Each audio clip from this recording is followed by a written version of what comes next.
We're about to be. Are we live? Hold on. We're not live. Are we live? Oh, wait. Yeah.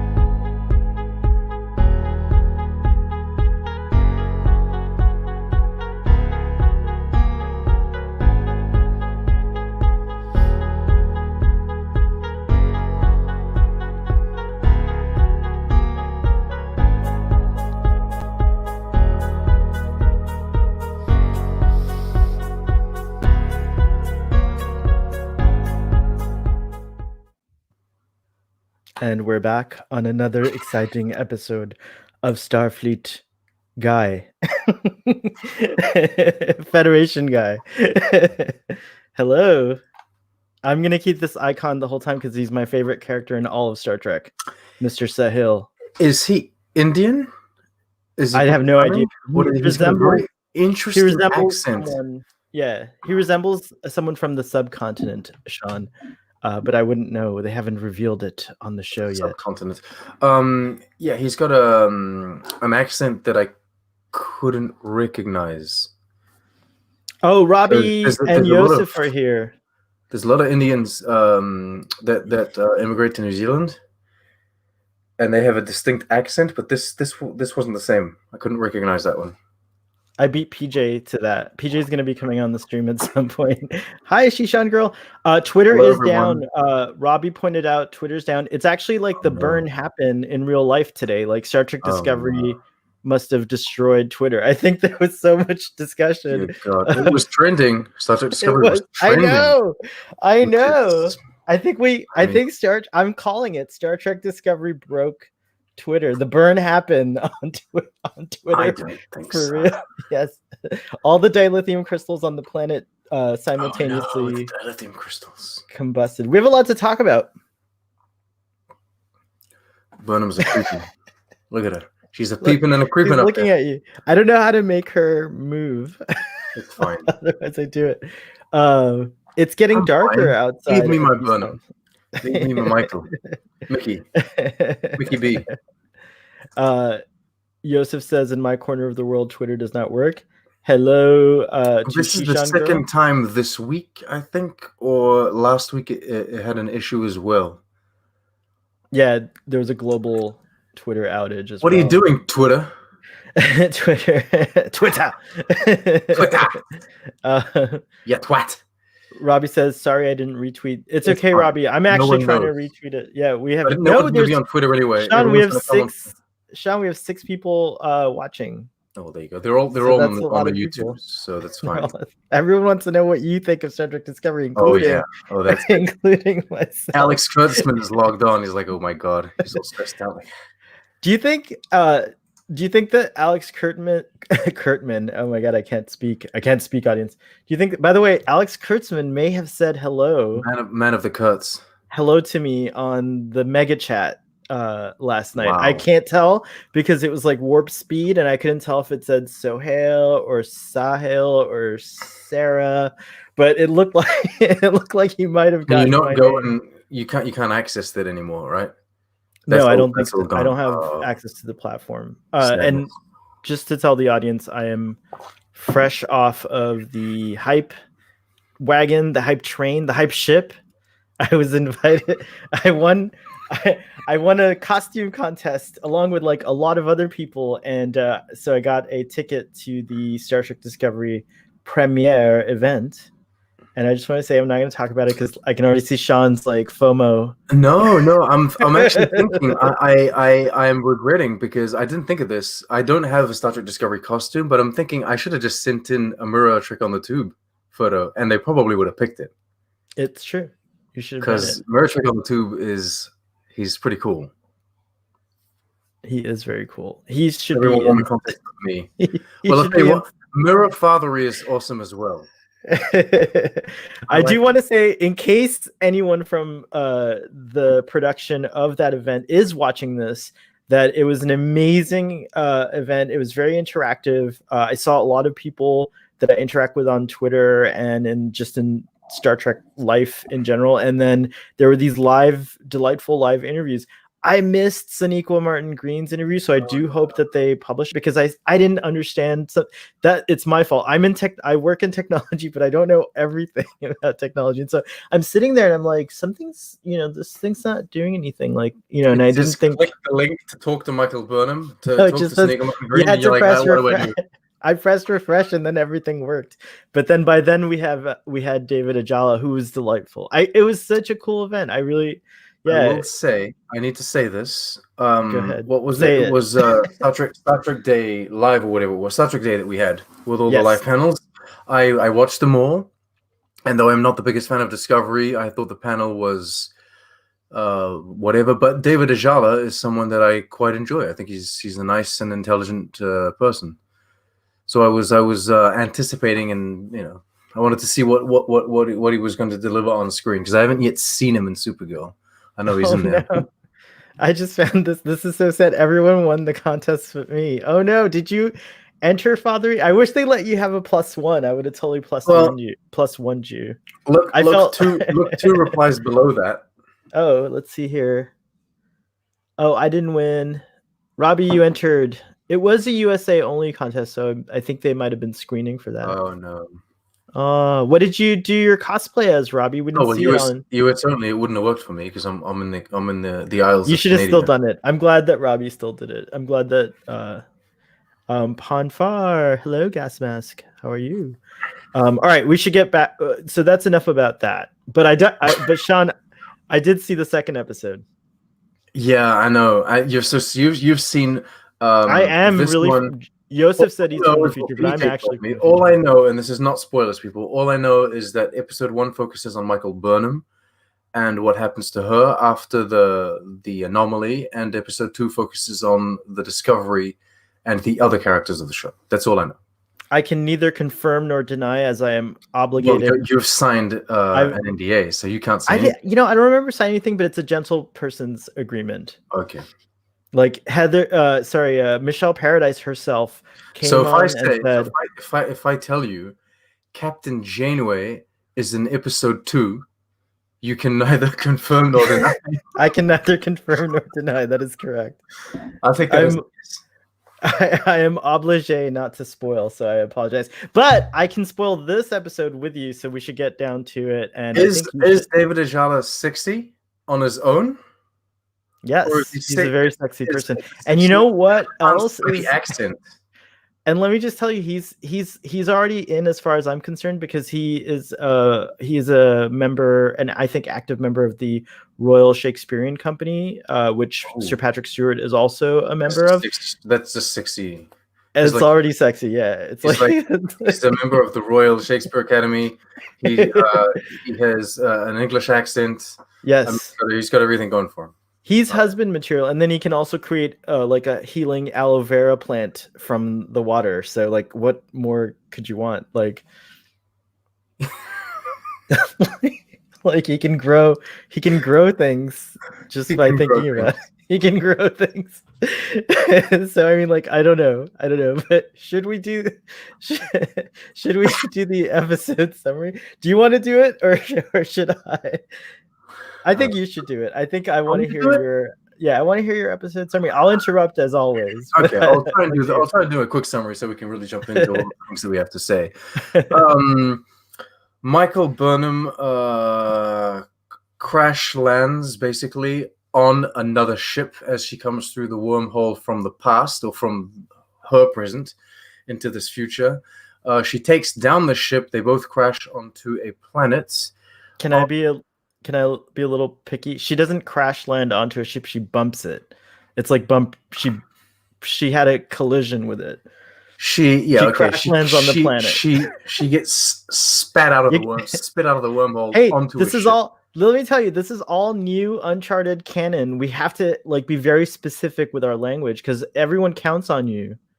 So when they go back, you're like a canon. You're part of the canon cop brigade, which I am too, by the way. Brigade. Yes, we're all. You don't even believe in canon, and you're part of the brigade.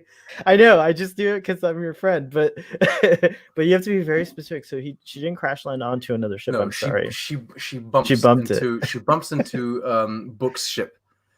So they crash land on a planet. essentially what happens is she broke his recrystallization, whatever it is, his technological thing that recrystallizes dilithium crystals, so he can no longer continue on the path that he wanted to continue on. And what Star Trek had the recrystallization of dilithium? Was that TNG? That they had the experiment with it? No, it's the movies that do that, but also Poe in season 2 of Discovery. That's right. Invents that. Well, she invents that, but then they reinvent it a second time, right? Because apparently they forgot that, Discovery. Well, because the Discovery went right out of time. It was the next mission was the final. Yeah, mission. But her entire species didn't, and neither did Poe. Classified. Yeah, it's Discovery things, but that's season 2. It's over. Let's talk about season 3. Season 3 hasn't broken anything except maybe one thing. That's the thing we're going to talk about. It's cool. No, there are other things. I don't know. Let's do this quick. Burnham and Book need to go and get crystals or something to the lithium crystals to get off the planet. So she tries to sell antiques. Book decides to kind of trap her on the planet and sell all her stuff because he wants to sell all the stuff to get enough crystals. That doesn't work. A fight breaks out. Multiple fights happen, kind of floating around. Very The Witcher, I found. If you guys understand what I'm even talking about here. But they keep on transporting from place to place, and they keep on fighting and what have you. Ultimately, Book unleashes a beast or a creature or an animal, simply an alien animal of some kind that he had in his cargo. It kills the aggressors. They put him back in the ship. They go to his home world, free and put back into his safe environment this creature. And then we go to an old kind of derelict, destroyed Federation starbase because we learned that the burn happened and something like just the Federation no longer exists.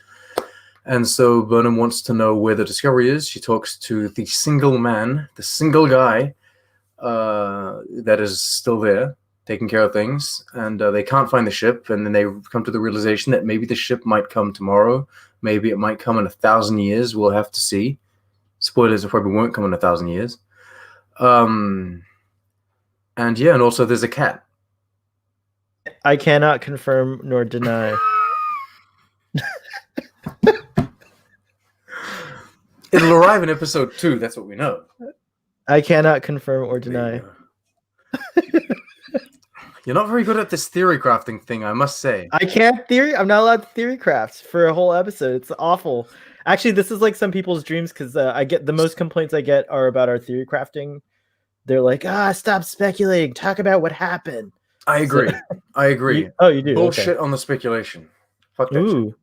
I hate the 2-hour videos for people that are like, what's gonna happen in next week's episode? It's like it's a waste of time. Oh my gosh. Did you just insult Nick without thinking about it? He theory crafts. Does he? No. I don't know. I don't know. I don't think he does. I don't think we have a lot of that in Star Trek, actually, to be honest. I think that's we theory craft the heck out all the time. I know, but we do that on the reverse theory craft. We reverse theory craft. It's very much a Star Wars thing to release like a video, like a full theory craft. Yeah, or like a Marvel thing. Oh, what's gonna happen? And they release like a full plot of what's gonna happen in a movie, and then nothing of that happens because they don't even know what characters in the film.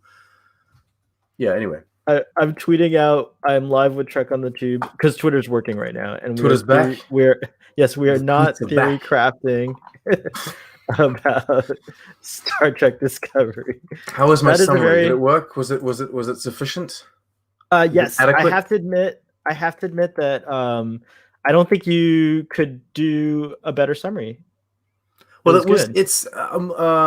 I couldn't have done it. Rather, I could not have done it. It was a rather straightforward episode, but quite a lot happened, and it was a long episode too. It was like 50 minutes. But now we get to chomp down on the details. Continuum trick. Here he is. All right, he's coming in hot with that plot hole. I mentioned a plot hole. Ooh. The Romulan Star Empire uses artificially created quantum singularities to power their vessels. That's what they do. They make a wormhole. They make a black hole, and then they power their ship. They do that in TNG. They don't need dilithium crystals. They don't need any of that. And so I don't understand why they can't do that here. I think PJ, Discovery forgot about that. All right, hold on. We got to talk about this. So this is we're talking about the burn, basically, right? So the burn is like all of the dilithium crystals blew up. Is that where you're talking about your theory hole? I can't see the chat. Hold on. PJ, your mic is making a hissing sound. You're hissing at us, PJ. Yes, I'm hissing. Oh god. Yes, you're hissing, and you're far away. You sound like you're like. Oh at the great! End of the I'll be right back. All right, I'll be back. The distant hiss. I wanted to do that because he had the flag, so I wanted to frame you. I wanted to frame you with Federation guy. All right, so let's look at this theory. I gotta pay attention. I was trying to tweet and Twitter wouldn't let me. Why they don't use artificial quantum singularities like the Romulans after the burn? I still enjoyed okay, so they don't use dilithium crystals in their reaction. No, is what you're saying. Well, in the next generation, Romulans don't use dilithium crystals. They create essentially black holes, like contained black holes, and that's how they power their warp drives. Oh, that's right. There are I didn't ways know to create. I didn't know that there were no dilithium. No, they don't use that. They don't even use it as a backup. Warp field. No, they can't create a stable warp field without dilithium, and it's like maybe Discovery forgot about it. Maybe they'll address it later.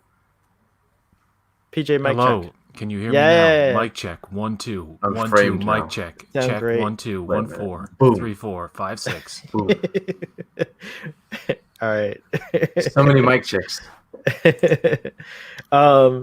Let's see here. I wanted to talk about. Okay, I guess we'll talk about that because I don't know enough about quantum warp field stuff.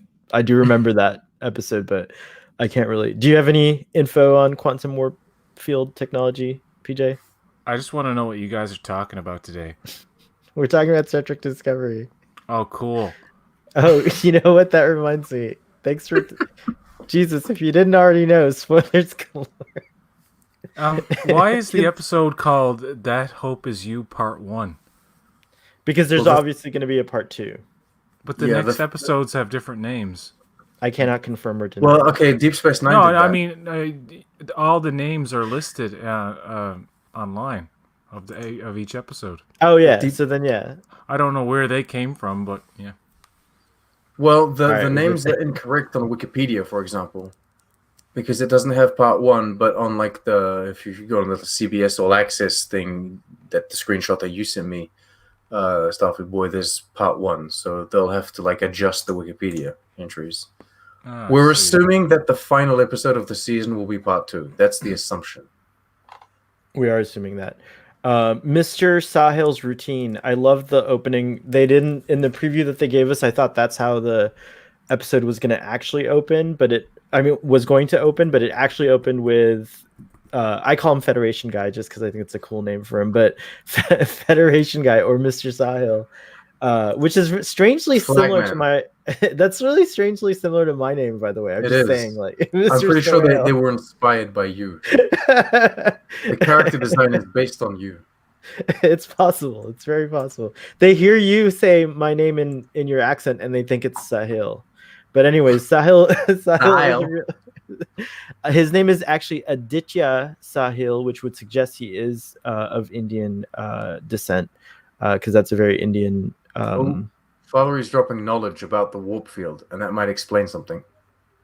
Oh, nice. Let's go back to the warp field. But before we go back to the warp field, I just want to say that was a delightful opening, and I think that was an original score by Jeff Russo during that scene. And I just love that the way that we got the introduction into how technology is different in 3188 with this crazy programmable matter material or whatever it is that can do basically anything. It's like everywhere is a holodeck. It's nuts. I love it. Can we have that now? Can we just have that be the thing? All right, let's see what Father says. PJ, you should read this in Butcher's voice. Oh God. Dilithium is used to control the matter-antimatter intermix and power warp drives. Warp drives could be powered by other sources like the Romulan method of singularities. Nerd. So we don't know if that's a plot hole. I can't do that accent anymore. I'm sorry. It hurts my voice. My tender voice. Don't do it anymore. We actually don't know anything about that, but my speculation, we said we wouldn't speculate, is that maybe the Romulans kept the technology for themselves and were like, fuck y'all. We're going back to being an empire. We have no idea. We have no idea. We don't know. We have no idea. It's strange new worlds. It's like totally... It is. There's no plot holes. That's why I was saying on your Twitter, you can't really call a plot hole. There is a plot hole, but this isn't a big plot hole. This is more a mistake. Michael Burnham is absolutely shocked that the Gorn did this or that. She doesn't know what a Gorn is. She comes from a time before the Gorn were discovered by the Federation. Were the Gorn discovered in that episode? That was their first contact? And the only possible knowledge she has of the Gorn is like if there was mention of the name without them ever meeting them. But then why would she be so affected by this? Aren't the Gorn in Enterprise? No, in the Mirror universe only. Oh. I mean, they could know of the Gorn and not really they could know of the with Gorn. them. And not have contact she's with like, them. the Gorn, those guys I barely heard there about. They did introduce a Gorn skeleton in Captain Lorca's his torture, his abattoir. Is it called an abattoir? This is menagerie, isn't it? Oh, his menagerie. He had prisoners. That's right. Anyways, I think that's what they called it. I think they called it Lorca's Menagerie. Lorca's Menagerie. It was there. The Gorn skeleton was there. So definitely evidence of a Gorn awareness. So I guess you guys totally hated this episode or something. What's going on here? I have no idea what anybody else thinks of this episode. I can neither confirm nor deny. Your own opinion? No, I'm just kidding. I loved it. Good. I thought it was the best. I agree with PJ's tweet from earlier. It was the best Star Trek Discovery first episode. I did quote that. Yeah. It is. Yeah. I think it's the most exciting. I mean, compared to... It's the most exciting, yeah. Compared to Discovery Season 1 and Season 2 first episodes. Oh, you mean the first episode? Yes, I would probably agree with that. Oh, yeah, by far. Because I mean, Season 1 is very... Not only did I have fun watching the episode, it's actually funny. It's well written, and it's actually written by Alex Kurtzman and Michelle Paradise, I believe. And Jim Lumet, I think. It's wonderfully directed by a guy whose name I always butcher. Olatunde Osunsanmi. Yay! Olatunde Osunsanmi? Yeah, Osunsanmi. Okay. You think it's wonderfully directed by him? I thought it was poorly directed by him. Even the crappy third episode of Season 2, which he directed, that has Cole Shaw in it. Visually, I like the way I don't remember that episode. He does a great balance of... Okay, go ahead. Sorry. No, I just want to say that to me it felt the most cinematic in terms of the way it was presented. With all the live locations, it just felt epic. And you're right, the direction and the cinematography had everything to do with that. I'm going to say something very abstract, and you guys, I don't know if you guys are on the same level as me. I feel like this is the first. I feel like there's been a mist or a fog over the top of Discovery for the first two seasons that in this episode was lifted. I could see the actual show for the first time. I know that doesn't make sense. It does. It does make sense. Total sense. But I could see the show, and I no longer had mist on my glasses, right? I could just it was wiped off, and I could see the show.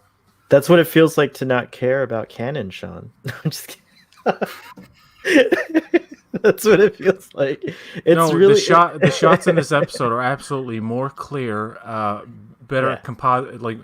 Just the look of the show is generally improved just from this one episode. I mean, the shots are not overly complicated. I mean, it wasn't all blue. Yeah, it wasn't. There's a lot of green. It's true, and black, beautiful blacks everywhere. That planet Heme was really cool. You must have a screen with the deepest blacks. Did you notice they actually used light flares like sparingly and properly? Yeah. And it made sense when it did happen, and I did notice it wasn't that. like in your face all the time. That being said, PJ, I didn't notice that. That's the regarding point. the direction. I still find that they're like, there's this very nice moment with Burnham and Book when they're on Book's planet. What is it? Sanctuary 4, and they've just released the Beast, and like, oh god, Tunde, put the camera down. Just put it on a tripod and let the actors act. The whole thing is handheld and it's just always moving. And I'm like, just, this is a dialogue and the actors are doing a good job. Both actors did a good job. Let them drive the scene. You don't need to indicate to me with the camera movement, with the camera work, that it's that it's an intimate moment or that it's an emotional one. I understand that. So yeah. Yeah, there is a certain degree of shaky cam, but I find he balances it out with these nice, really wide shots too. Like he does these medium shots and then he does these wide shots, and usually the medium shots or the close-ups may be a little too shaky at times. I get that, yeah. But overall, I think his just directing style is really good. I like it. He's there with Jonathan Frakes. Like when he directs an episode of Star Trek, whether I like it or not, it tends to look more like a movie than the other episodes, or more professional looking, I should say. Hey, Father, are you up for it? I'll send you a link. While I go try to tweet again, by the way, Twitter experienced the burn today, which was pretty funny. Will you guys make it show? But will you talk about the planet Moon and the whole like future? Like, I want to hear your thoughts on that city Requiem and like how it was portrayed, and like what do you think the future?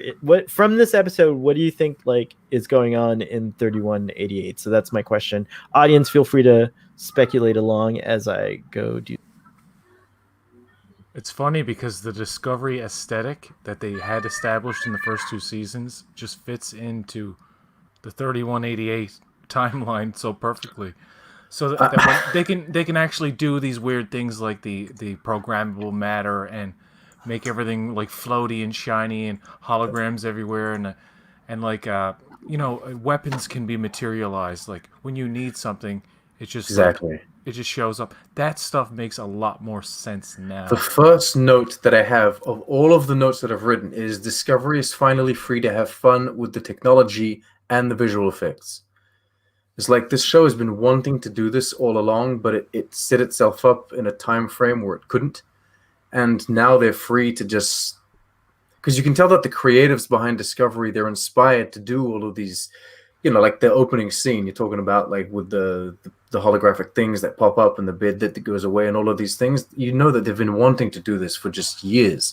Yeah. And they've always done it too much for the time frame in which they were set, but not enough for the new audiences that love that stuff. So they weren't pleasing, they were just not pleasing anyone, you know what I mean? But now they're just free to do that. Just go ahead. They feel unshackled. Honestly, this is one of the few episodes of Discovery where it feels like they had fun making it, that it wasn't a drag somehow, getting this stuff out. Like, there's a really good episode in season 2, New Eden, the second one. Yeah. That's a great Star Trek episode overall, and it's hopeful, and there's optimism and stuff like this. This one had a bit of that, but it was just mostly fun and funny, and when she gets high, we got to talk about when she gets high. I hate that shit. Oh my god, I loved it so much. Like, what'd you hate about it? That was Aces. Cringe.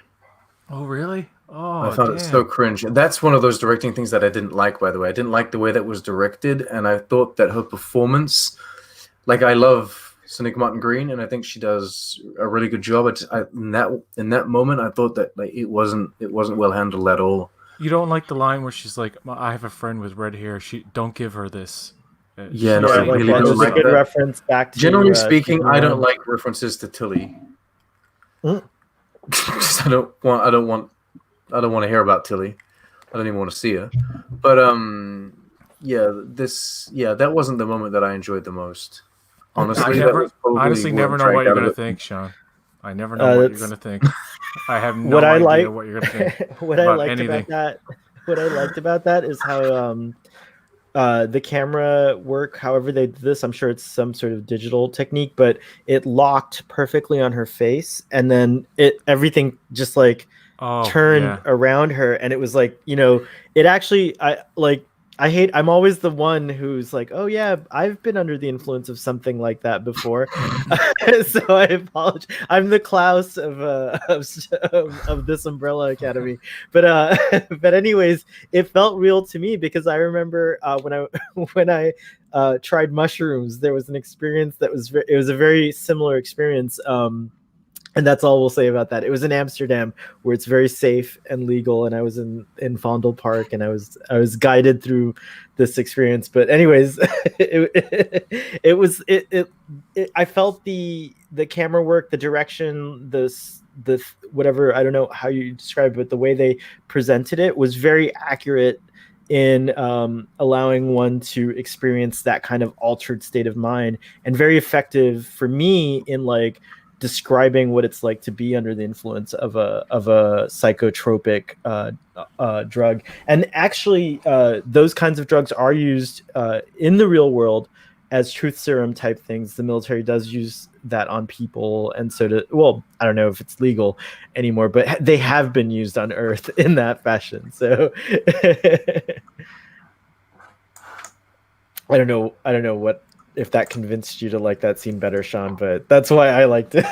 I just found it generally cringe. But then, to be fair, with like, it's not specifically this episode. I'm just not a fan of high scenes in movies or TV shows. You know what I mean? Did you ever see that movie? Terry Gilliam directed in Las Vegas? With Johnny Depp. Yeah, with Johnny Depp. Yes. Fear and Loathing in Las Vegas. Fear and Loathing in Las Vegas. Thank you. Did you hate that movie, or did you like that movie? Yeah, I didn't enjoy that. Okay. I'm not one to enjoy those kind of things. Like I don't know. I'm just not a fan of the high on screen, I guess. Do you think it's because it made you feel like you were getting high watching that weird camera stuff and all that? Like, does it make your mind kind of go into a weird place? No, it's just cringe. No, because like I agree with you guys that the camera work was absolutely fantastic in that scene. But I feel like the directing of Sonequa Martin Green wasn't good because she was delivering her lines awkwardly. Like once you get past the effect, you're left with like this very awkward Sonequa Martin Green saying, like, delivering these lines that are very strange. And I loved it. It was so good. I loved her delivery. I loved everything she said. I love her face. Yeah, I did too. It's good that we have these dissenting opinions. I didn't know, but I understand like that can be annoying, like people acting high and you don't really like. It's like it's not funny to some people. I cringe during all heterosexual that shot where scenes. she kind of goes. Oh, sorry. I'm sorry. I was just saying I can understand. Oh, you cut out there for a second. I can understand. Can you hear me? PJ, are you there? Yeah. I was just saying, like, when what you were saying earlier, when she gets high and you have that camera follow her, she bends over, and it's like, if you were ever doing shrooms, you get that feeling of the floor coming up at you, that like when it hits you. So like that was beautifully illustrated. And when you're really fucked up on drugs, not that I promote drugs, this is like 20 years ago when I was a teenager, but like that kind of thing where you get really, really talkative and you can't shut up like I'm doing now. I can totally relate to that. And it was the first time in Star Trek I actually was laughing at the character of Michael Burnham intentionally. It was. Well, that's a success. When she saved all the things. I saved all the things, but it's actually true. She actually did. Want to get high? I'm sure Sonequa Martin Green enjoyed it. She seemed to be enjoying earlier you were saying that everyone just seemed to be enjoying making it, and I agree with that. Like everyone in this episode seemed to be really enjoying. It must have been breathtaking to go and film on location in what was it, in Iceland. That must have been fantastic to go there. It's a very it's a very intriguing kind of first episode, and it has me kind of captivated to see what's going on, because I think it worked effectively as an introduction to the storyline that they're going to do in season 3, but also as an introduction to the character of Book, which is going to be main cast. So I do think it was an effective first episode. It's a bit annoying that each season of Discovery comes with its own reboot. It's like they have to restart the show every time. Hopefully this is the last one. Visually they're not really too bad, right? They're kind of just like soft. This is the most hard reboot. Be excellent to each other. Welcome to the stream. Be excellent to each other says, as an OG Trekkie, I've no interest in modern Trek after giving Star Trek Discovery a chance and being thoroughly disappointed. What is there to like about this new direction? It is not in keeping with Gene Roddenberry's vision, in my opinion. You don't have to like the new Star Trek. You don't have to like it at all, so that's okay. We do, though, mostly.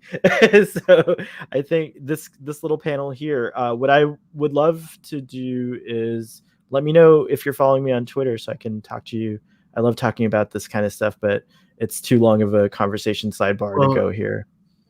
Ever since Deep Space Nine, anyway, we've had different interpretations of Gene Roddenberry's vision, to be fair. Yeah, it's true. And I used to be kind of in your shoes, be excellent to each other when Enterprise came out. I was a not my Star Trek person, so I can relate. But I don't feel that way about the modern Trek. I think it's very spot on, as a matter of fact.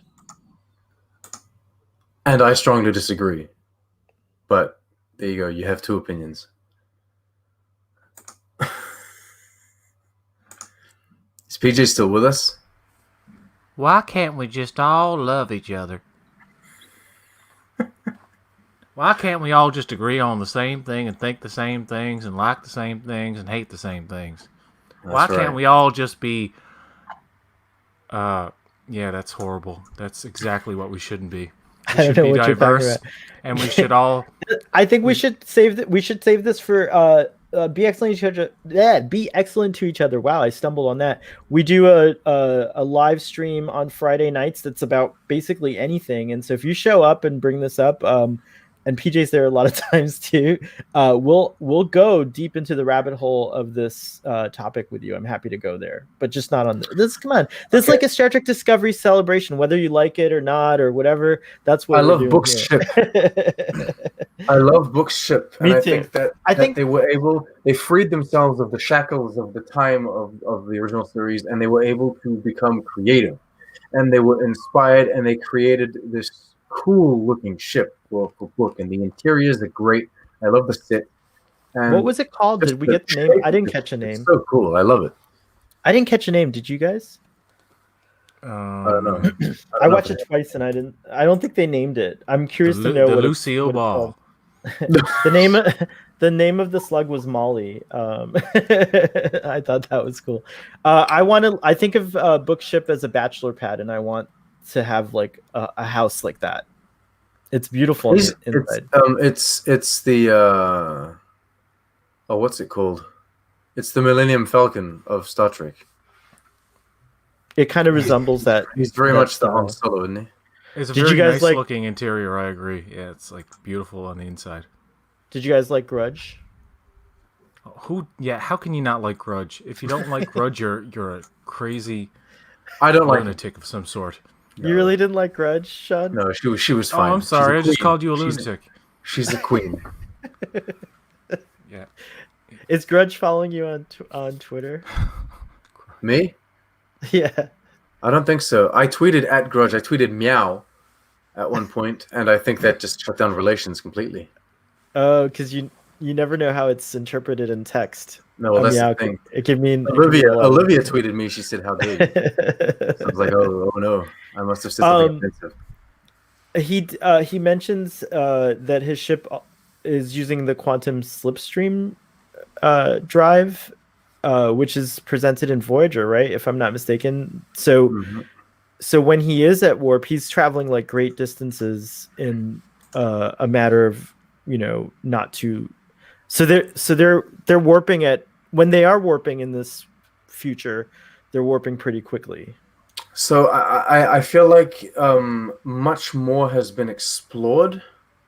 Like there's a great vast, like everything has been explored, but there are very few people and they are scattered around and they can't really connect with each other as much as in the past or in like the Next Generation kind of era, because they no longer have like warp drive. It feels a lot more like Star Wars to a certain extent, right? The analogy that I can make for it is that what if just like all resources exploded and nuclear fusion couldn't happen anymore? Like, what would our world itself be like if we couldn't if we couldn't fly anymore, let's say, or if we couldn't like have cars? Like, what would the world become? We'd all become like these like kind of micro communities. At first it'd be like whatever you could walk to would be your community, and then you'd start rebuilding some forms of transportation, but then a few people might still have access to oil or gas, and that's like what Book, or that's like there's a few people out there that have it. He describes in the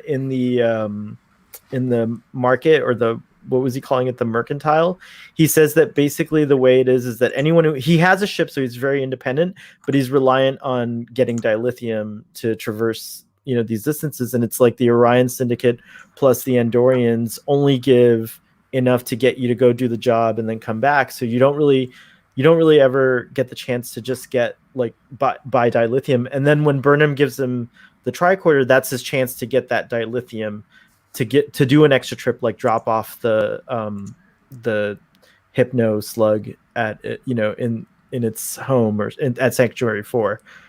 That's like kind of what I was very interested in, that, and it felt like really real. Like, it felt very established and very like, like this is an interesting future, and the writers really carefully mapped out the mechanics, even though they haven't revealed everything to us. There's like hints all over the place of the mechanics of how this world works, and I loved all that. That was my favorite part, probably, other than the Federation guy and that last scene where I just cried like a baby, like nonstop tears coming out when Michael Burnham is reunited with the with the last vestiges of the Federation, and like the exchange that they have, and how he's been waiting like his whole life to have like to perk up and just like like meet another Starfleet, a real officer. And then the whole thing of like, do you still hear me? Did I stop? Yes. Oh, okay. I'm listening.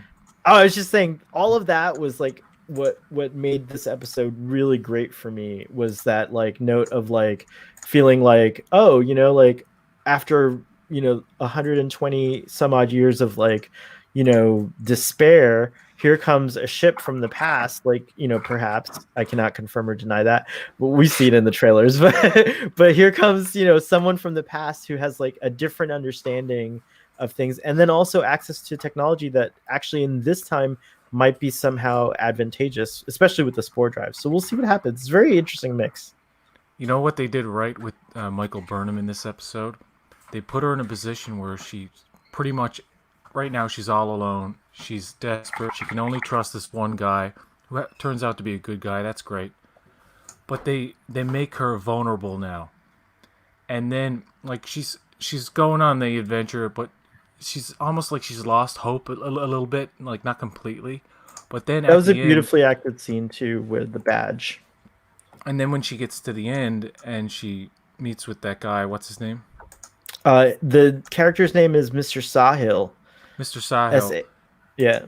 And he's been looking for someone like her. It could have been anybody. Anybody in Starfleet could have walked in there, and it could have been just as meaningful.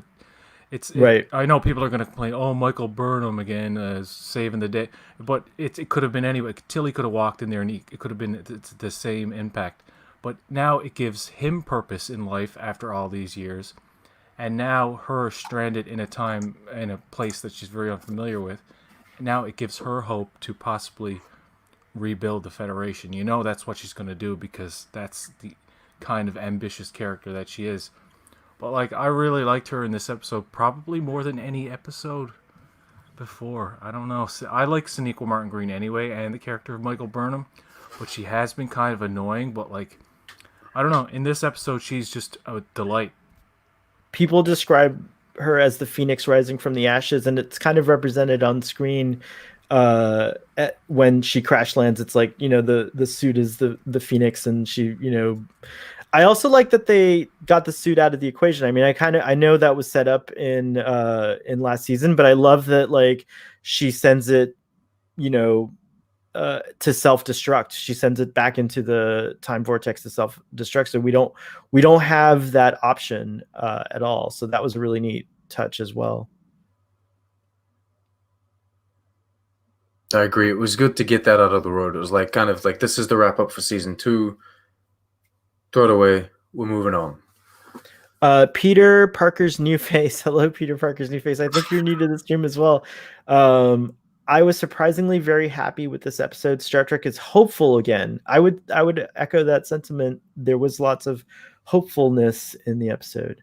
The first season was very pessimistic. The second season was a step in the right direction, but this season, wow. And how can you not love David Ajala as this new character? He's almost as good as when Pike was introduced. And, he's got that accent. It's nice to hear a British accent in Trek. No, I was genuinely surprised. I don't want to know your name. Get away from me. I don't like you. The first time he said the burn, I was like, what did he say? The burn. The burn, man. What? All the dilithium exploded all over the ships, didn't it? Accent. Didn't it? That's not his accent. All the dilithium went up in smoke, didn't it? I'm from the same country, but not the same kind of accent. I know. It was good. It's like my impression of Vin Diesel is actually just Bernie Sanders. I don't know how, Thank you, but it is. Snoopy McQueen, for saying that about our show. I appreciate it. That's great. Oh my gosh, there's so much going on in the chats. I'm sorry. I'm having. Kind of reminded me. This is like a deep cut, but like, there's an episode of Voyager where the crew, like, it opens up and the crew are no longer on the ship. They've all been kind of like, I'm not gonna say sentenced, but they've all been recruited to work, as just they do menial labor on like this planet. But they're all living their lives and they all have like apartments and they've all lost their memory of who they are. And that city reminded me of the city that we saw in this episode. This is completely unrelated, but yeah. I don't know if anyone's going to catch on to what I'm saying. I can't remember. I vaguely remember that episode, yes. I vaguely remember that episode. There was a lot of scaffolding and piping around. And, yeah. Well, that's the thing. It's like it's a very workplace kind of environment, right? So, yeah. What did you think? I've been dying to ask you what you think of the Andorians. Oh my god. Okay, here's the thing.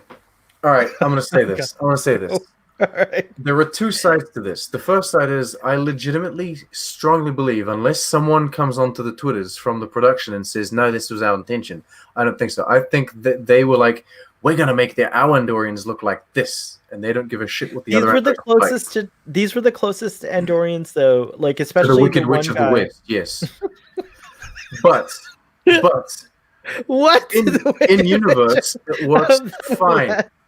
In universe, it works absolutely fine because this is 930 years down the line.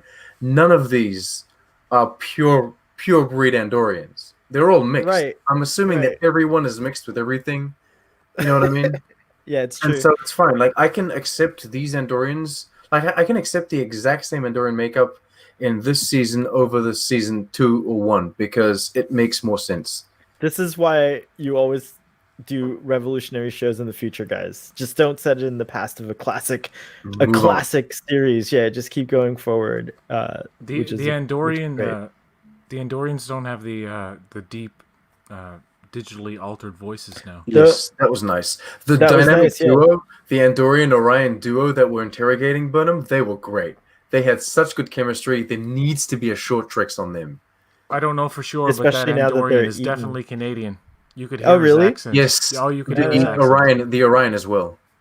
Okay, yeah. Yeah, they're just all Toronto actors, I suppose, that they grab, or maybe. Did you notice the Orion? The Orion looked like a plastic man. He kind of looked plasticky. Yeah, but that's the paint. They use this strange kind of like shiny paint on him. But he had green eyes as well. They're probably just natural eyes, but they had they were good.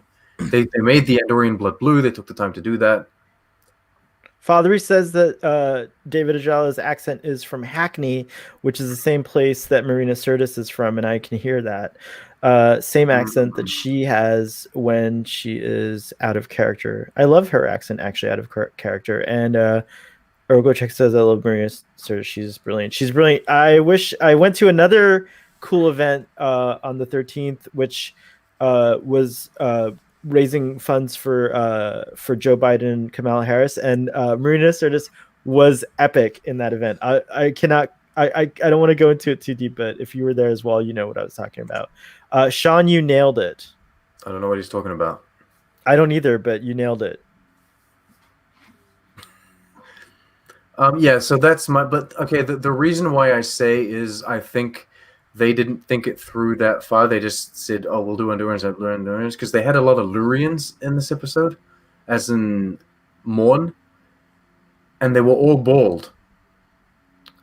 But Morn was bald because of the latinum in radiation. Yeah. And I feel like they were just like, oh, Morn is bald, they must all be bald. Yeah. So I'm not saying like it doesn't make sense. The burn made. Of course, there can be multiple balls. When the dilithium exploded everywhere in the galaxy, they lost their hair. They lost their hair as well. They're in war mode. They're in war mode, which is what the Klingons were doing when they were bald. Actually, it almost looks crossbred with like a Klingon. One of the two guards at the entrance. It could be. It could be indeed. Gas Mask had an interesting comment about having a Jar Jar Binks like character. I love Jar Jar Binks, but I wish that Jar Jar Binks was portrayed slightly different. Oh, Gas Mask. I'm Mr. Federation. I don't get sarcasm. I've been waiting, Gas Mask, for 40 years for someone like not like no, I'm just kidding. In the shadows.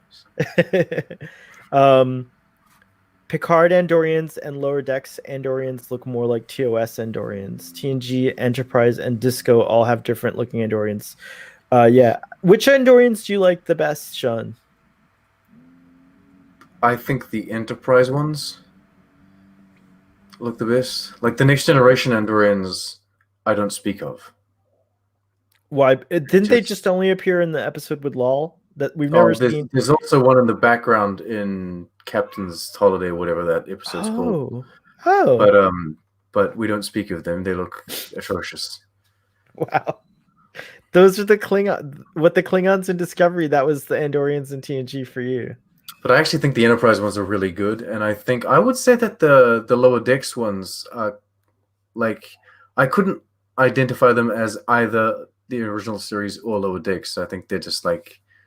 I mean, they drew people blue and then they put antenna on them. Abracadabra Andorian. I wonder what that's a reference to. The Orion looked weird, fresh out of the paint tin. There was a shiny quality to him. You're right. But it's the future. It is. Wait, PJ, you're muted. You're muted. Oh no! It actually seemed like he had a prosthetic makeup on, like it wasn't just a paint job. It was really? Some kind of a. It's like they always have to like a mask, put like an entire face mask on a lot of these aliens. Like the Andorians, it'd be nice to see the Disco Andorians, but put in like an Andorian that looks like the one that you saw in the background in Picard for 2 seconds. But yeah, no, I see what you mean. Like, I see what you mean. Mix and match, right? Like what they did with the Romulans in Picard. Have a whole bunch of different styles. That was a good good way to explain the differences there. With Klingons, they're never going to show Klingons in this season. I guarantee it. I'm pretty sure they won't. You're betting on that? I think steer clear. Fuck at him. I think they're going to be. I think the Klingons are probably going to. And this is just, I have no information, but perhaps they're like an endangered species because of the elimination of the Endangered Species Act didn't protect them. I shouldn't laugh at that. I'm sorry. On paper, I love all the variations, actually, just because it does make sense from a real if you were trying to make Star Trek real perspective, it makes sense. If humans alone, we have so much diversity. Look at the three of us. Look how different the three of us are. Sean is pink, PJ's like pale, and I'm brown. I mean, it's like yes. Like, is that the name of our band, Pink, Pale, and Brown? That's a great name for a band, actually. Pink, Pale, and Brown. The sun doesn't like me. That's also a good I don't name like for a band. It is a good name. It's a great name. We're gonna have to learn how to play instruments and get back together here in 10 years. It'll be great. Yosef just says in general he agrees with you. Sean nails everything, especially the Andorians. That sounded so wrong on so many levels. It only sounds wrong to you, Yosef. I was understanding what you were saying. Oh, come on, we all want to nail Andorians. I do. I definitely want an Andorian boyfriend. It would be awesome. Let's see what else is going on. I want an here. Andorian boyfriend. I'll have him before you. Like there's only one? I'll have him and then you can have him? What is that? That's a weird thing to say. I'll keep him.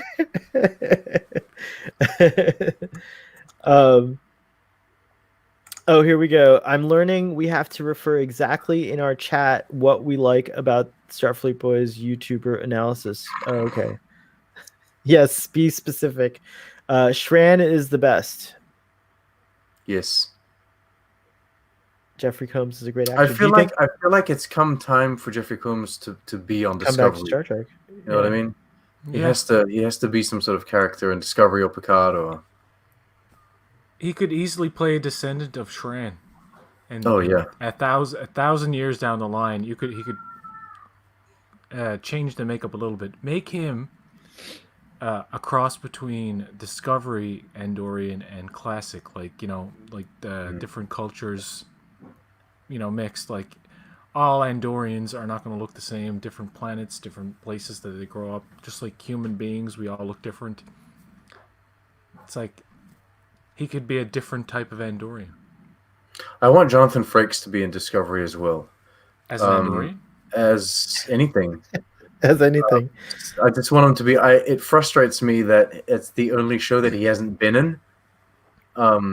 Like ever since he started Star Trek, I'm like, you guys need to get him in Discovery. Just like have him in there as anything at all. Oh, here's a great idea. Thomas Riker. We never knew what happened to Thomas Riker. Did he die? He didn't, right? No, not that I'm aware of. Last time he's seen is like on Deep Space Nine, I think. On Deep Space Nine, yeah. He could show up in Discovery's timeline now and just say, like, so many years back, I got transported to this time. Simple. He's like, I tried to steal a Klingon ship, but they had this temporal thing, because they've always got those temporal crystals, and, like, it brought me here. You could apply that same sci-fi logic to bringing back Prime Lorca. Like, instead of dying, he was transported to this time somehow. Who cares as long as he's there? What did you guys think about Book's powers? What do you think he is? Is he a human? He doesn't say he's a human. He's not human. He's definitely not human. Unless that's a sort of advanced biotechnology that he has implanted in him. Could he be like what Q was afraid humans are going to start becoming? Like, could humans start? What would you think of Star Trek introducing like quote unquote mutant type humans that had like just naturally developed abilities that through interbreeding actually? Because like in the critically acclaimed film Waterworld. Well, humans sleep around. We know just from Captain Kirk and Riker that they sleep around with all kinds of species, and they're very compatible. We know that they're compatible with Romulans, they're compatible with Vulcans, they're compatible with Klingons. Who else are humans compatible with in Star Trek? We also have Maybe it's an enhancement that he got done. Oh, it could be that too. He seems to summon it though. Remember, she asked him like, I called him Space Gandalf, which I'm stealing from Doctor Who, but he seems to like have to conjure it by saying words to make it happen, and she even says like praying. She says that like Burnham's like, "Are you praying?" And he's like, something like that. Maybe it felt very Avatar to me, The Last Airbender. Oh yeah, with the lights. Actually, it felt like both. It felt like Avatar the film, because like it felt like he was like connected to the planet. You know what I mean? And there's like the lights and what have you. But it also felt like Avatar the Last Airbender, because when they do the water building, the water bending, they use that as like to heal as well. So it felt like a mix of those. Yeah, PJ, it's weird. Sorry, PJ, you were gonna say something too. Me? Oh no, yeah. I don't know. It's hard to say what exactly is going on with him, but it could be that it's inherent in his species. But like the glowing and stuff, and I don't know. It's weird. He describes his species, or his people rather, as being like poachers and murderers, right? Like, and that he's like That's his family, though, isn't it?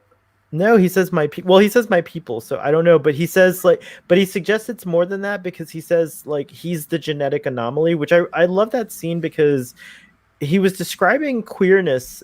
By the way, Wilson Cruz said this is going to be the most queer season of Star Trek, and I'm so excited about that, because I think queerness doesn't just encompass like sexuality.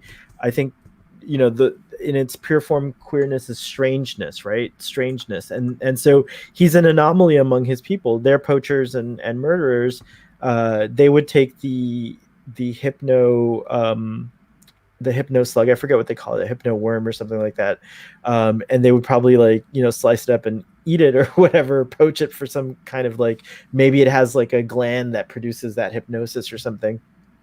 But my point is that he describes himself as apart from them, and he said that I'm like the genetic anomaly, or like the way the universe finds balance, right? So he's like born into that kind of, he does seem very spiritual in that sense. Right, but he also seems to, maybe he has powers. Maybe that's what he's talking about. Like, he might be an anomaly even among his people. Like, maybe those abilities come from this genetic anomaly. These people could be descendants of humans. Like, they could be humans, but like, assuming humans were widespread across the galaxy and this burn happened, maybe they were stranded on said planet, and simply for like 900 years, people evolved on this planet, and maybe they just synced up with the planet on which they evolved, or that kind of stuff. They synced up with some of the fauna or the flora. Yeah, it's very interesting. Do you hope we get a full explanation, or do you like? I'm sure they'll explore his character. Yeah. I'm sure they will. Well, we're just as stumped as anybody else, because Memory Alpha has basically just Cleveland Booker was a male humanoid that lived during the 3180s. He owned a cat named Grudge. He appears to be human, but shows an ability to communicate with plants and animals through prayer-like behavior, causing an orange glow beneath his forehead, possibly indicating he belongs to another species or is a hybrid. And under gender, it says male, and species, it says possibly human. So, yeah. Yeah, okay. So they don't know. I don't know. But they're definitely going to explore that. I mean, if they don't. Oh, I'm sure they wouldn't have done that if they had no intention of kind of exploring that. I wonder how far his abilities go. Like, how powerful is he? Maybe this is only the tip of the iceberg. Hey, Bird of Prey 5, welcome to the stream. Nice to see you. Everyone go check out Bird of Prey 5's channel. Humans with nanotechnology inside them, possibly the evolution of the XBs. Or maybe, or Borg, Borg hybrids or something like that. That's it. Or why not even that? Just humans with no theory crafting. Nanotechnology. Yeah, I know, it's true. Stop it. No speculation. It's enough. Anyways, we're almost at a wrap, but I have a few more notes. Do you guys have any notes you want to get out of the way for this episode before we wrap?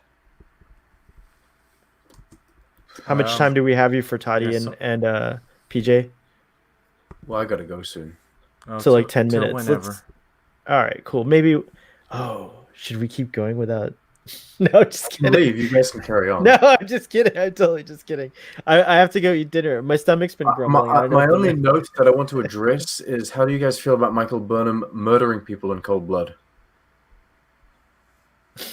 They were gonna murder her. Fair enough. Are you talking about? Are you talking about the chase scene across the planet? How she made people explode. Yeah, like that's okay. They were gonna do that to her. Like she's taking completely defensive posture here. It's like I don't think she would ever do that intentionally. Self-defense. All right. Is justifiable. Wow, So you were like the line she says you're to Booker at the beginning. You're fighting me. You're a murder I'm not fighting you. hornet. You're a murder hornet. Why am I a murder hornet? What does that mean? No, I just made that up. I don't know. I'm like you're like she didn't murder them. There's no evidence of murder. She does murder. There's no evidence of murder. You shoot someone and they explode. It's not a murder. That's a death. It's classified as murder. Sorry. It's a death. Get it right, Toddy. No, I'm just kidding. It's a kill, but not a murder.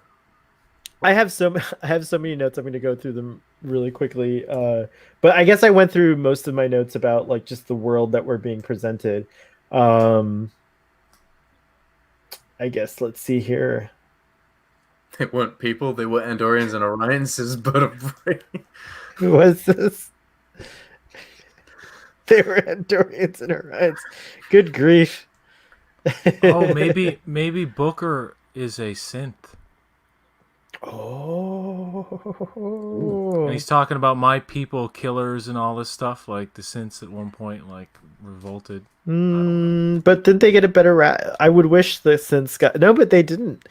Oh yeah, one thing I also liked was how relieved Burnham was. One thing I liked about the tying into the whole sentient life being destroyed is that how relieved that she was that there was life when she did the scanning in the beginning. She like yelps out like she's like, "Is there life?" And it's like life forms detected, and she's like, "Yay, we succeeded!" Like the whole point of coming to the future and leaving behind the past was to save all sentient life in the galaxy. And then even though that occurred before they went through, but yeah, plot holes. Yeah. But she does send the signal. She makes sure that the final signal for Spock. Yeah, that was Spock, cool too. Which was very nice that we get something completely stupid that is said in this episode, and it is moronic. Book says time travel has been outlawed, and we destroyed all of the temporal things. Like it's like if time travel exists, then it exists all of the time. You can't outlaw it in the present and destroy all of the time machines in the present. It still exists in other times. That's the concept of time travel. Yeah, we got rid of all that time travel stuff, didn't we? If you watch Doctor Who years ago, they didn't. If you watch Doctor Who and you are a fan of quantum, I know, but if you're a fan of quantum theory, I'm not good enough to be a technical consultant on Star Trek, but I will say that you can time lock events by doing certain things like that. So I feel like maybe there's sufficient technology to detect time travel technology and destroy it all across time. Like that could be a real thing. Who knows? We have no idea how the temporal Cold War ended. It was still a Cold War. Did it become a full war? He calls them something. He says the temporal wars, right? Or does he say the Cold War? Yeah, it's like a mention to the temporal Cold Wars, I think. Yeah, because he says like a time travel conflict or something. Well, the temporal wars. Yeah, I think he says the temporal wars. Let's just face it, if time travel actually existed, the universe would collapse in on itself because it would be such a clusterfuck of just paradoxes and time shifts and changes in timeline and nonsense. Just paradoxes nonsense. Paradoxes are self-resolved. From a mathematical perspective, paradoxes are actually self-healing or self-resolving. Like now, what that means season 2 of Discovery? No, just in general, like in like that whole chestnut. In theories, anyways, that's another Doctor Who reference. Robbie likes Doctor Who. We both love Doctor Who, and yes, Robbie, a fixed point in space time, or even a time bubble or a time lock. There could be a lot of explanations for it, but yeah, we haven't gone there in Star Trek yet. I think we shouldn't, though. I agree with Trek on the Tube. Leave time travel for Doctor Who. Let Star Trek focus on exploration, on adventure. I do agree with that. That it's overused. It has been overused. There needs to be at least one episode where somehow Booker and Michael Burnham go back to the year 2020, and Booker's like, "Why has everybody got these masks on?" He's like, "What's going on? Is there a pandemic or something?" No, I'm sorry, but no, I think no. Seriously though, if they want to go through this whole season and not do a goddamn thing with time travel, it's okay by me. Oh It's yes, okay by me too. they should be doing that for the next 50 years of Star Trek. I saw somewhere. I think it might have been our guy Gary tweeted about Calypso. Do you guys have any? Do you guys have any concerns about Calypso or like how it's going to tie in, if it'll ever tie in or anything like that with like the events in Calypso? It's like in what 95 years still, or 65 years, however long it is. They still got a while to go before Calypso. Somebody made a good point. Is that we don't know. They don't actually say the year in Calypso, I don't think. So they're saying the Discovery's been left there for that amount of time, but from what point? Oh, okay. Oh yeah, great. That's a great point. So Calypso could take place in season 4 or 5 or anywhere. In fact, in other words, it could be 1,000 years from now, from like 3188. It could be interesting if they have an end game for the show for the like 5th and final season, say, or something like that, or 7th. And that's the end of the show, that they have to abandon the ship and leave it there. Ooh. I hope that's what they're planning. That would be the glorious. Calypso is actually like the epilogue. I know you don't like talking about timelines, but technically, like Calypso doesn't even have to be Prime. Like, there's nothing to indicate that it's in the Prime timeline anyway. It could just be like some sort of alternate timeline discovery, and they might never need to address it anyway. I think I know how all of Star Trek's going to end. I'm going to spoil it for everyone. William Shatner is going to create a temporal distortion field and rip through the fabric of space-time. No, Star Trek doesn't like Shatner anymore. Oh, no. He's no longer I didn't argue with you. I was like, oh, no. Oh, no. Renee. Oh, no. Oh, no. Renee. I'm going to have to go, guys. So if you guys want to carry on. We don't. It's late. We got to give ratings, and we got to get You can do an after show. We could do an after show. Oh, wait, there was an after party at last night's event. That was amazing. I already told you about it. So, yeah, anyways, we could have an after. Hey, let's do that. PJ and I are going to have an after party. Should we do it on Boat Wreck? What, tonight? Yeah. Oh, no. Oh, no, we're not having an after party. I'm tired, honey. Oh, no. All right, let's give ratings. I will go first, as is tradition on this show, also because that way there's no disputing that was my actual rating. I'm going to write down my prediction for your rating. Okay, sounds good. I have written down a prediction. I'm also going to write Audience, down. this is your chance. To write down the prediction for PJ's rating. Audience, while we give our ratings, this is your chance to give your ratings. My rating is a 9.2. Oh, you bloody bastard! What? What happened? Oh, you cunt! Oh, Jesus! What? What happened? I was expecting a 10. I know you were. I'm sure you knew I was expecting a 10. I knew you were. You pull it. I didn't do any changing. I actually thought really hard about it, because if you had talked to me last night, I probably would have said 10 when I was in the hype. And I was crying, like, no joke. I was like crying like a baby. Like, it was like man bawling, ugly cry. If my camera was I should have done a reaction actually. Next time, the premiere of Star Trek Picard. Next time, no, I'll just have a camera reaction so you guys can see how ugly it looked. But that whole thing just touched me to like such a deep level. And so last night I would definitely have given it a 10, but I didn't go over them in great deal, but I did have a few nitpicks, and I also kind of like down the rating because they didn't cast you as Mr. Sahil. It's true. Yes. I should have. No, by the way, the person who plays him, I can't access Twitter right now, but the actor is really cool and interesting, and I just started following him today. So check him out on Twitter. I think I retweet something of his.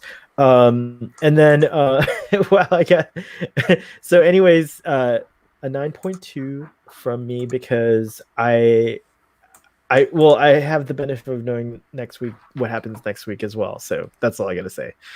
I cannot confirm or deny why, but for reasons, it's a 9.2. I think it's your turn, PJ. What's your rating?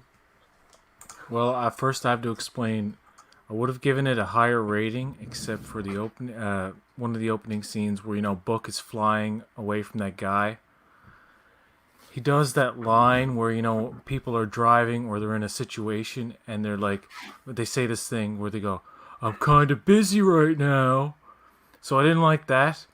I was like, it's just one of those things like people eating an apple. So, okay. And then he has the guy come up on his screen, so he can't see where he's going, or like apparently he's piloting the ship or doing something. But like he has this guy on the screen, and it's like, can that guy force his image on his screen? Like that didn't, all that bullshit at the beginning, which actually, when I was watching, I was like, that was that disco cool alien. illogical bullshit. This episode's not going to be very good. However, everything after that was fantastic. That alien everything thing after Cosmo. The crash was really good. So 7.5. 7.5. Wow, that's pretty high.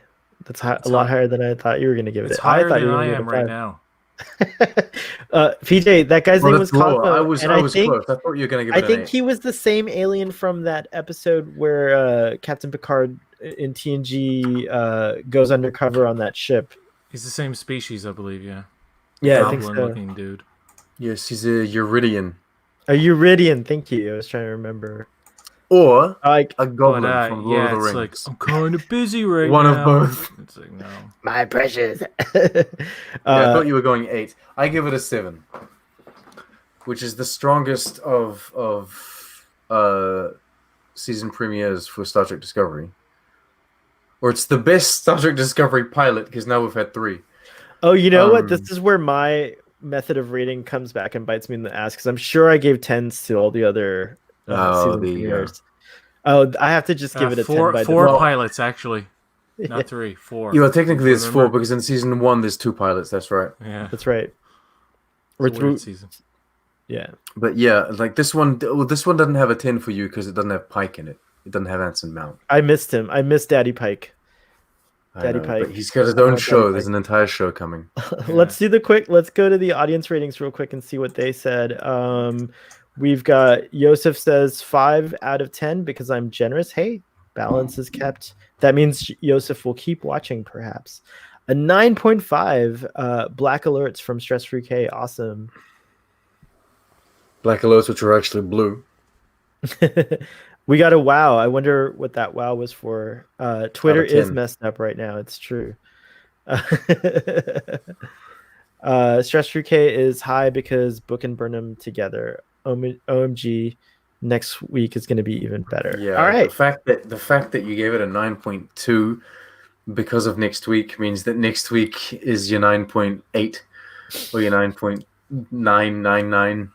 So, We'll see. I can neither confirm nor deny. Bird of Prey gave it a 0 out of 10, and Braxton gave it a 9. Yay. Braxton's been here. Audience, thanks for tuning in. If you like this video, please like it, smash the like button, or book the like button. I like that. Book it. And please consider subscribing to this channel, to Boat Wreck, to PJ's Media Reviews, and of course to Trek on the Tube. And I am delighted and excited about your Star Trek Discovery review and Easter eggs, because I love watching it. I'm a little behind. I still don't know what the thing I'm going to hate is in your the controversial thing that you were going to say in your Lower Decks review. Yeah, I think so. Let's say it. I think that Jonathan Frakes' performance, his vocal performance in the finale of Lower Decks, was mediocre. Oh, that is controversial. Damn it. I'm sorry. I have to leave now. Goodbye. Yeah, I know. Seriously. That's like really bad. That's like a whole argument and you have to go. I'm going to end it on just saying that. I hope I didn't spoil Lower Decks for someone here. I just realized. Our numbers are few, Sean. You snooze, you lose. Our numbers are few, Sean, but our spirit is undiminished. And PJ, I like that line. Audience, that was I love nice that line too. It was a very nice line. Our spirit is undiminished. I like the word undiminished. It sounds very Tolkien. It does. Indeed, it does. Thank you to everyone for joining us today. Live long and prosper, and we will see you